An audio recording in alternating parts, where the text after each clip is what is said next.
How do astronomers measure the distance of stars? Can a star turn into a planet? Are black holes two-dimensional or three-dimensional objects? Have aliens ever visited the Earth? When and how did planets in our solar system organize? And apart from these, there are many other questions that puzzle our minds when we wonder about the deep, dark, and cold space. In this video, knowledge donators will answer some of these confusing questions. So let's begin with the first question, that is how astronomers measure the distance of stars. Well, for this purpose, they use an optical phenomenon called parallax. Parallax is the apparent change in position of an object with the relative motion of observer. Here's a simple way to explain parallax. When you are traveling in a car, you see the trees close to the road and the faraway mountains both moving against you. But the trees seem to move much faster than the mountains. This is because the mountains are far away than the trees. So greater the distance, the less we observe the object moving.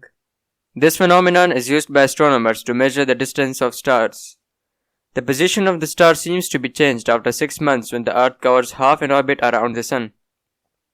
If we measure the movement of the star, we can work out the parallax angle. As the distance from Earth to Sun is known, so by measuring the parallax angle, we can easily calculate the distance of the star by using some trigonometry. But there is limitation to this method. Parallax angles of less than 0.01 arc seconds cannot be measured accurately due to the effect of Earth's atmosphere. For this reason, the Earth-based telescopes cannot measure the distance of stars with accuracy which are further than 100 parsecs. However, space-based telescopes can get accuracy up to 1000 parsecs, which has increased the number of stars whose distance can be measured. Let's move on to the next question, which is, can a star turn into a planet? At first, we'd have to know the difference between a star and a planet. A star is a mass of luminous plasma held to its core by its own gravity, where ordinary hydrogen continuously fuses into helium, emitting light and heat. On the other hand, a planet is a non-luminous round object orbiting a star. So let's get to the point, that can a star turn into a planet? So the answer is yes. But this is possible only for a particular type of stars called brown dwarfs. Brown dwarfs are not massive enough to sustain the fusion of ordinary hydrogen into helium, but they can ignite the nuclear fusion of heavy hydrogen. A brown dwarf quickly uses all of its heavy hydrogen to glow and eventually goes dark, cools down, and converts into a planet. Since they are at the center of a solar system, some scientists do not consider them as true planets. Moving on to the next question, that is, are black holes two-dimensional or three-dimensional objects? A black hole is actually a four-dimensional object. It may sound strange, but every object in the universe is actually a four-dimensional object.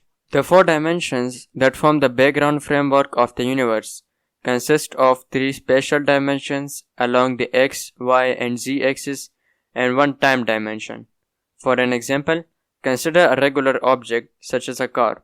It extends a few feet in x, y, and z dimensions and a few years in time dimension. Same is the case with black holes. They extend in all four dimensions. Moving on to the next question, that is, have aliens ever visited the Earth? The answer is no.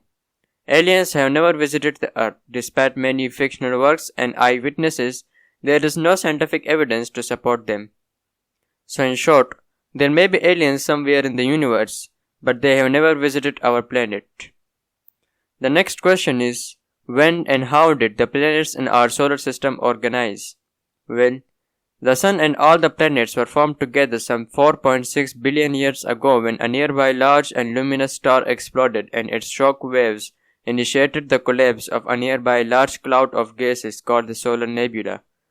The Sun formed at the center and the planets formed orbiting around it, and similarly, moons formed orbiting the giant planets. Let's move on to the next question, that is, what makes space so cold? Well, space is not always cold. The area exposed directly to a burning star is blistering. However, the region in a shadow is freezing. Coldness is just the absence of heat. So any region in space not exposed to direct light of any star is extremely cold, and region in space exposed to direct light is extremely boiling. However, we don't feel this effect on Earth, thanks to Earth's atmosphere, which evens the heat of the sun throughout the planet to a very large extent. Let's move on to the next question, that is, will humans explode in space without a spacesuit? The answer is no. It does not seem obvious because the pressure inside human body is quite higher than the pressure in almost empty space. But the human tissue is strong enough to withstand this pressure. Also, the blood vessels can easily handle the internal pressure without exploding. But the person would definitely die because of lack of oxygen and other dangers such as cold and radiation without a spacesuit. The last question is, what a spaceship will do if it ran out of fuel. Actually, spaceships don't need fuel while moving around the Earth because there are no forces in space to resist the motion of the spaceship. They only need fuel to take off and get off Earth and accelerate up to the essential speed. Their momentum will then continue forever and Earth's gravity will constantly make them move along a circle around it. They also need fuel to decelerate to get back to Earth. So these were some frequently asked questions about space. Hope you enjoyed the video and learned something new. Don't forget to hit that subscribe button and like the video. If you want to learn about these topics yourself, you can check out the websites we have given in the description. Thanks for watching and have a good day.